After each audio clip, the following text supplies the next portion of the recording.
Hey everyone, welcome to Careers Out There. I'm your host Mark Luber, and we're helping you find a career that fits you. Today we're looking at journalism careers, and our guest is a reporter for the Los Angeles Times. She's the TV reporter there, and her name is Maria Elena Fernandez. She's got a lot to tell us about journalism careers, so it's going to be a great show. Stick around.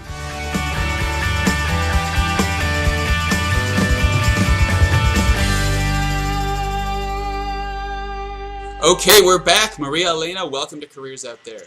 Thank you. As a journalist who covers television, what angle do you take? You're not a TV critic. You're not like Roger Ebert saying whether this is worth watching or not worth watching, right? What angle do you take when you're reporting on television? Yeah, that's true. I'm not a critic. I am a beat reporter, which means that I cover the industry. My particular focus is content. We have several people at the LA Times that cover television and different aspects of television. My particular focus is programming and the content, so I write more about the shows and the actors and the producers and the people behind the scenes than I do the executives and the business stuff going on at the networks related to the shows. So it's like the human interest stories, that it's kind of that angle? Yeah, I write a lot about shows that people love, shows that are popular, shows that are, for whatever reason in the zeitgeist, like Glee, for example, at the moment is a phenomenon.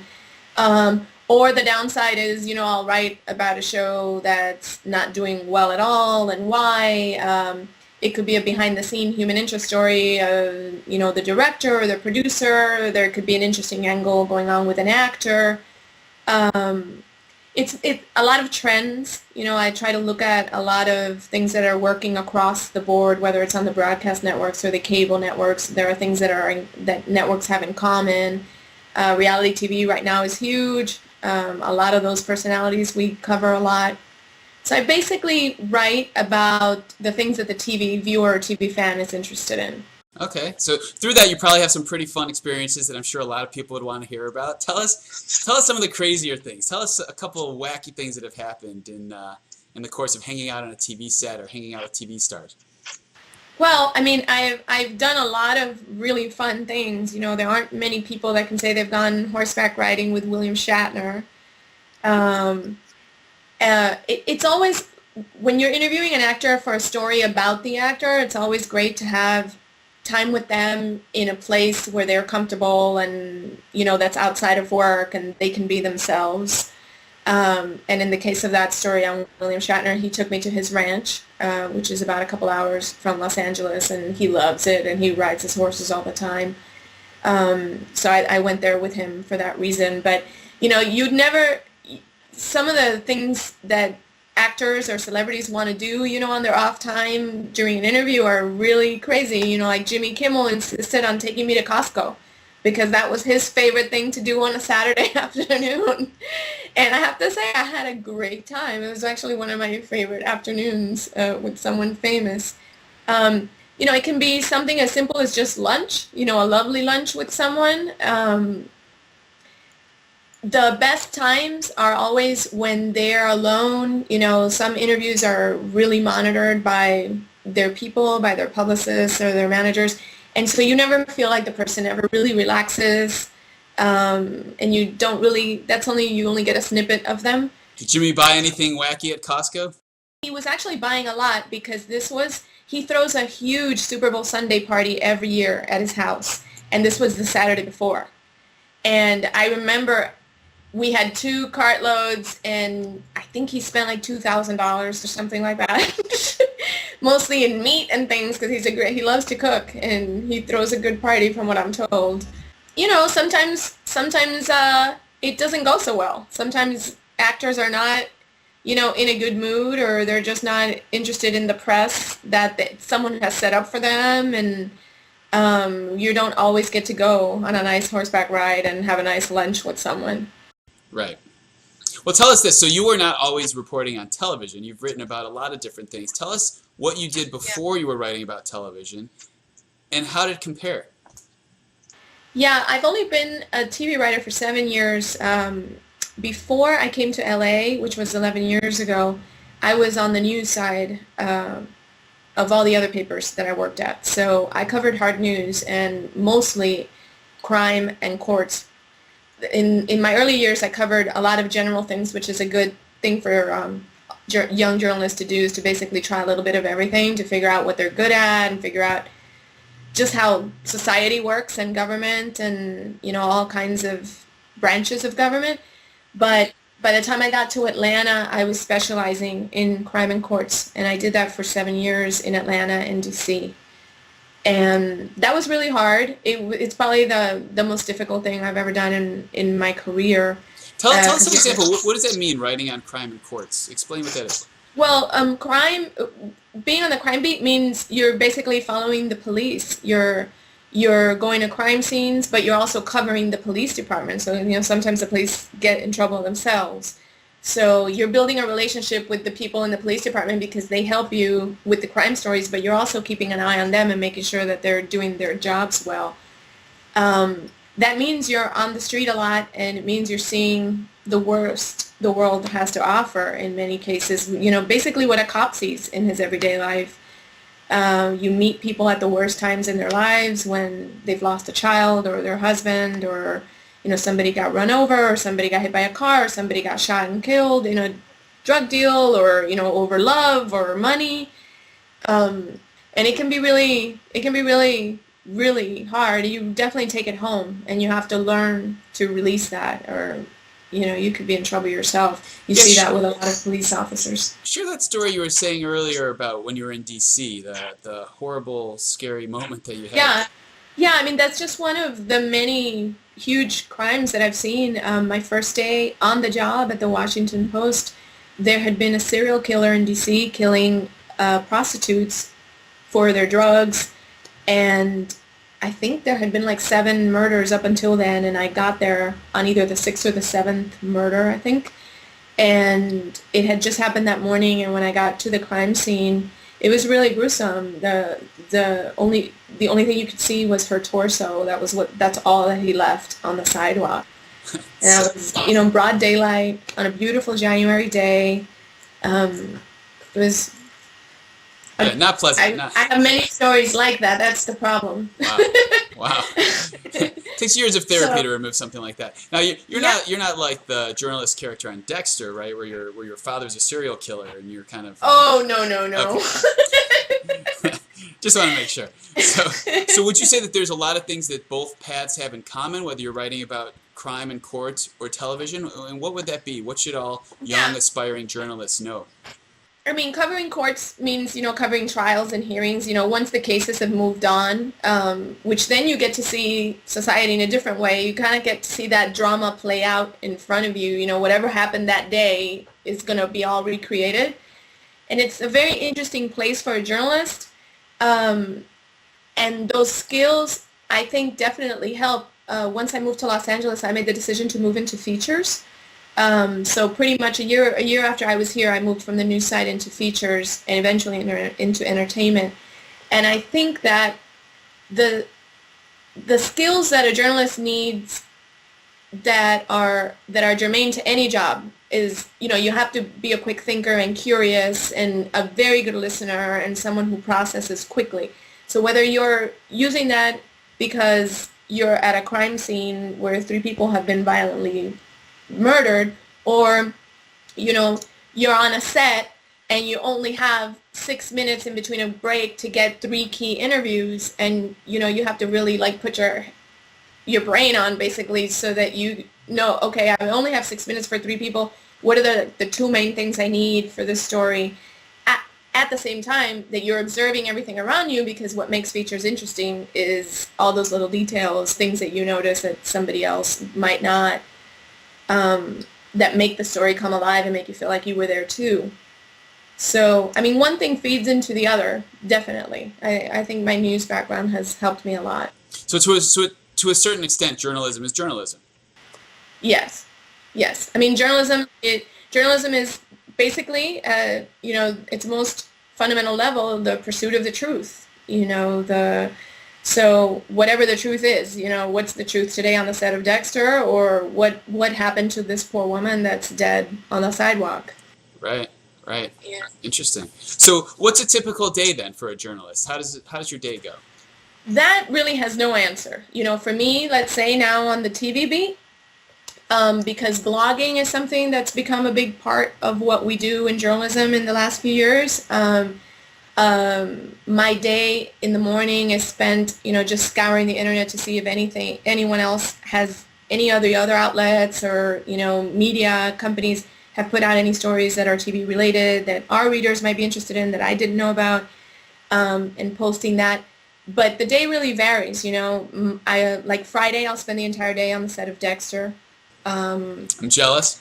I may have spent the whole day on phone interviews. Sometimes that's all you can get. The actor's not in town, or you're trying. I'm trying to turn around a story really quickly for tomorrow morning that I'm trying to get to phone interviews on. That's not something I'd spend the time to go on set and spend hours on. You would just have two brief conversations and turn the story out that way. But so it just. There isn't really a typical day, and I think that, to me, that's the best part of journalism, is that 21 years into it, it's still, every day doesn't, I don't feel like today was like Friday, was like Thursday, was like Wednesday, because I'm talking to different people all the time and meeting all kinds of people.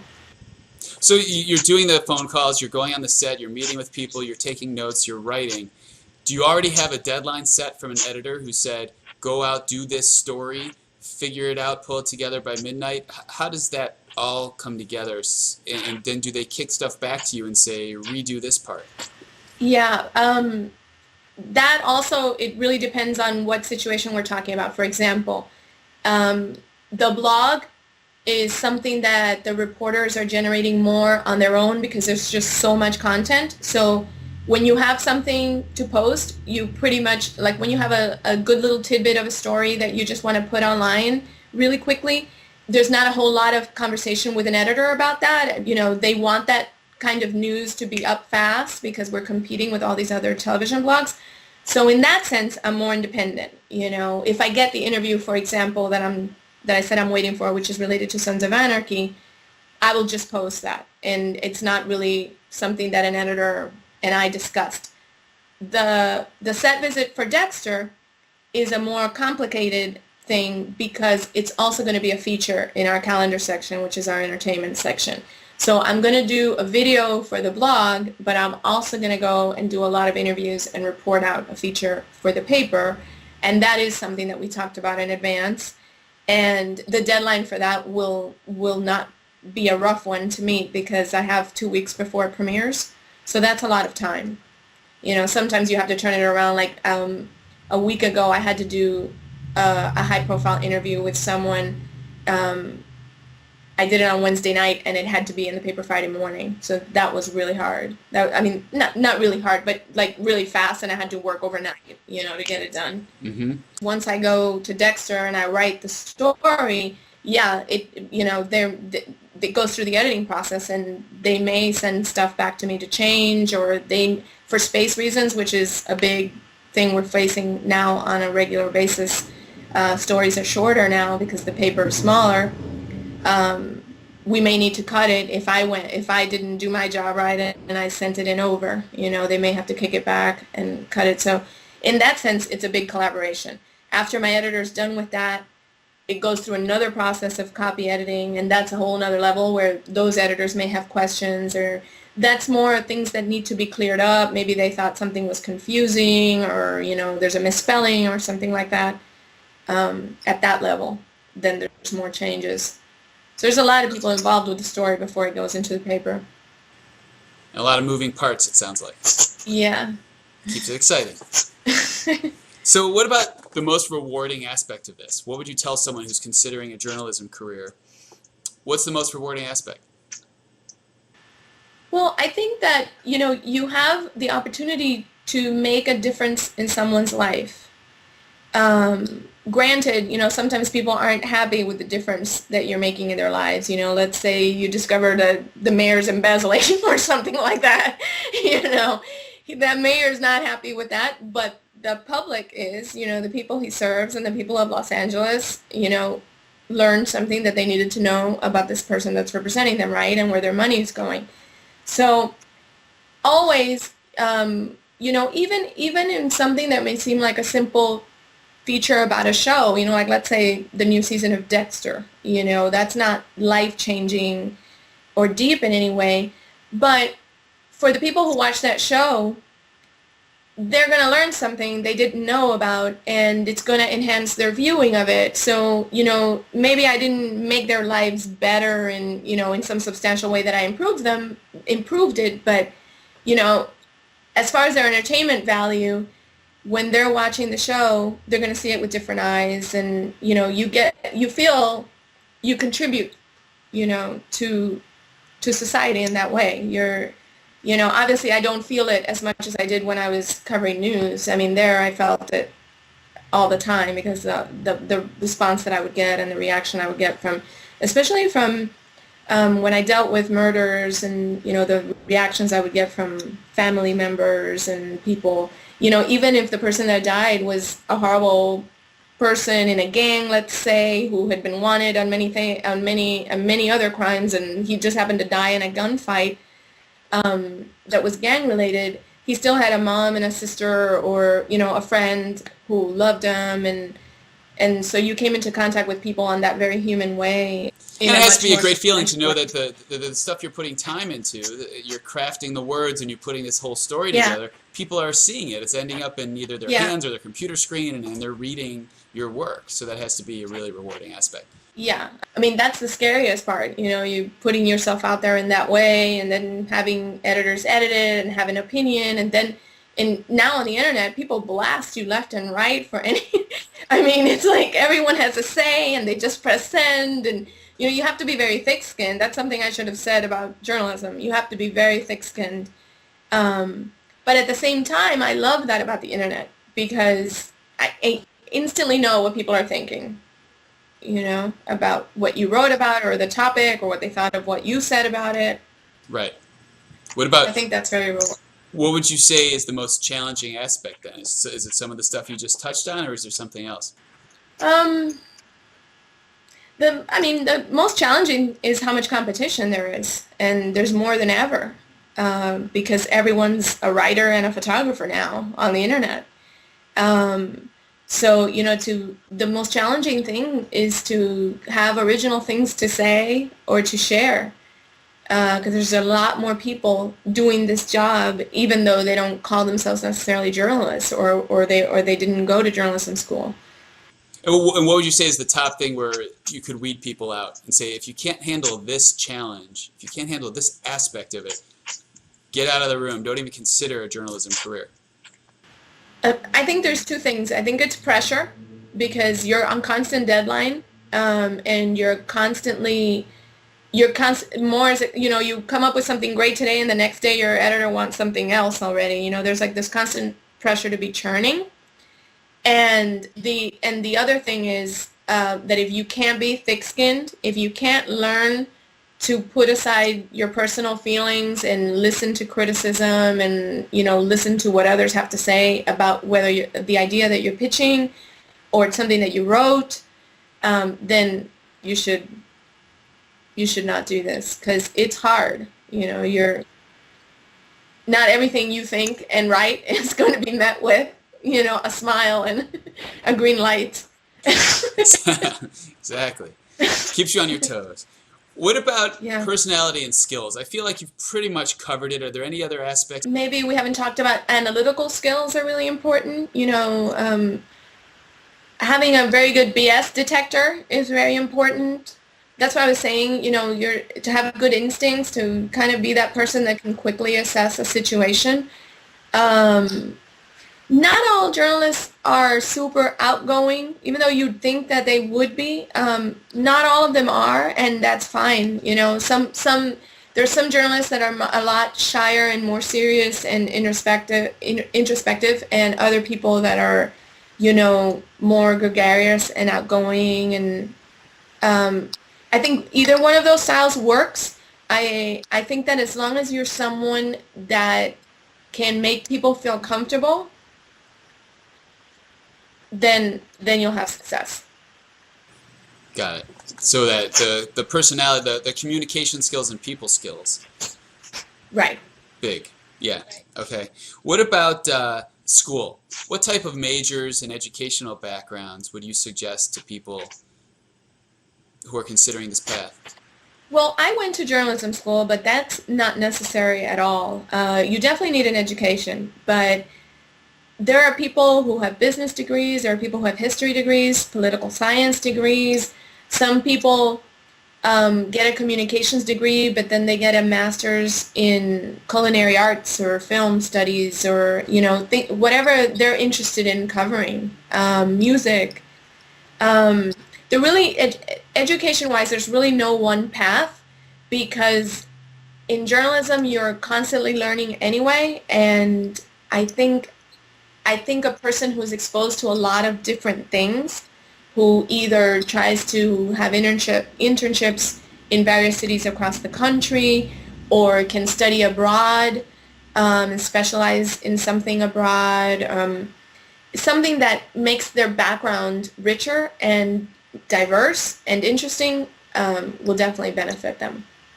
That's great. You're in an industry that's changing so much. You're doing more and more for the blog instead of the newspaper. My set visit to Dexter on Friday would have been a simple hangout on set. A photographer would have come with me. I would have watched whatever was happening. I would have done some interviews, which I would record on a tape recorder, and then I would leave. Now I'm also thinking what parts of these interviews I can break off for the blog and what I can do in video. So like I'm going to do a behind the scenes tour for the video, on video for the blog, which is a lot more work. The video takes a long time to edit, to upload. So you're basically doing a job that maybe 3 or 4 different people would have done. Now you're doing it all by yourself. But that's the reality of working in journalism today. I mean, that's not just the LA Times, that's everywhere. So you're working harder and harder for probably the same pay, which leads to my next question. What is pay like on this path, and what can someone who's coming right out of school expect? If they're going to actually be able to fight their way into a job in journalism these days, what can they be looking at for a salary? Well, I mean, this isn't a job that people go into to become wealthy. But if you work in one of the larger markets, like Los Angeles and New York or Chicago, you can make a pretty good salary once you get to a certain level. So, for example, if you started off,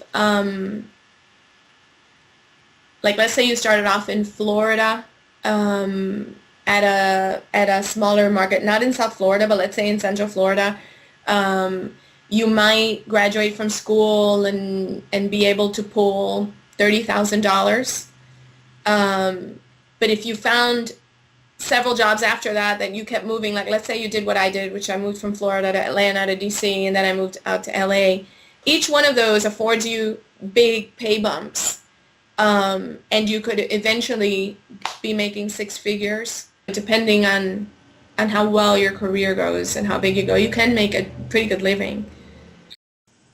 That's great. And then there's always other ways to diversify too, I'm sure. If you want to write a book or do other things, you can branch off. Which a lot of people do. Yeah, and also people could consider, other than, you've always worked at these major big-time newspapers, if people want to write, it's definitely less money, but if they want to write for their local community newspaper, there's a lot of different paths within journalism that they can take. Yeah, and now there's a lot of online jobs. Yes, absolutely. Absolutely. So give us some action plans. First, give us an action plan for someone who's done with school. Well, if you're coming out of school and you studied journalism, hopefully you have some internships under your belt, but you're basically sending samples of your work and your resume to as many employers as possible, trying to get your first job. Mm-hmm. What if you're in school and you haven't yet, you're just choosing your major, you're just kind of figuring things out? What would you advise that person? If you're just figuring out that you want to study journalism, I say, take as many journalism classes as possible, join the school paper. If there's a good community paper in wherever you live that would hire you either as an intern or, freelancer, so that you can get, the idea is to get as many clips as possible from a variety of sources, because that's employment, basically. That's your proof, you know, that you can actually do the job out of school. While I was in college, I worked at a school paper, at a community paper the entire time that I was there. Once I became a journalist major, a journalism major. And so from that, I was able to get this job at the Sun Sentinel in Fort Lauderdale.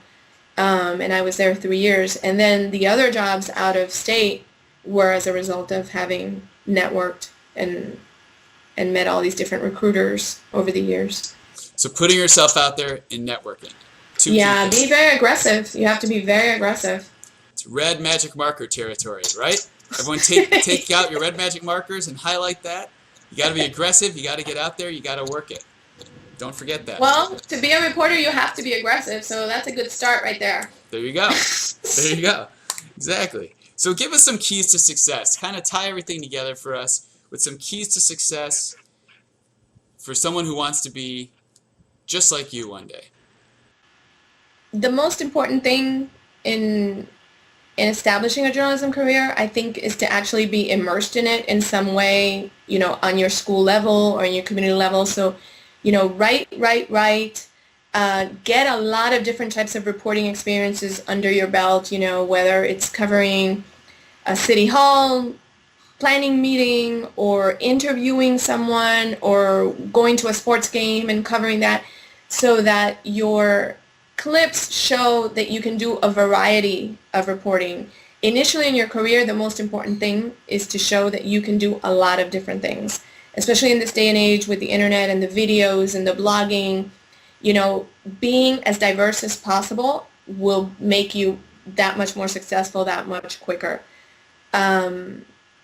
Being aggressive about employment is also seen as a big plus. Employers like people who seem confident and are not afraid to ask for things and are not afraid to present themselves to them. You know, like I said earlier, when I was young, I met a lot of people. They were completely out of my league. You know, when I was 22, 23 years old, I had no business talking to the editors of the Washington Post or the LA Times.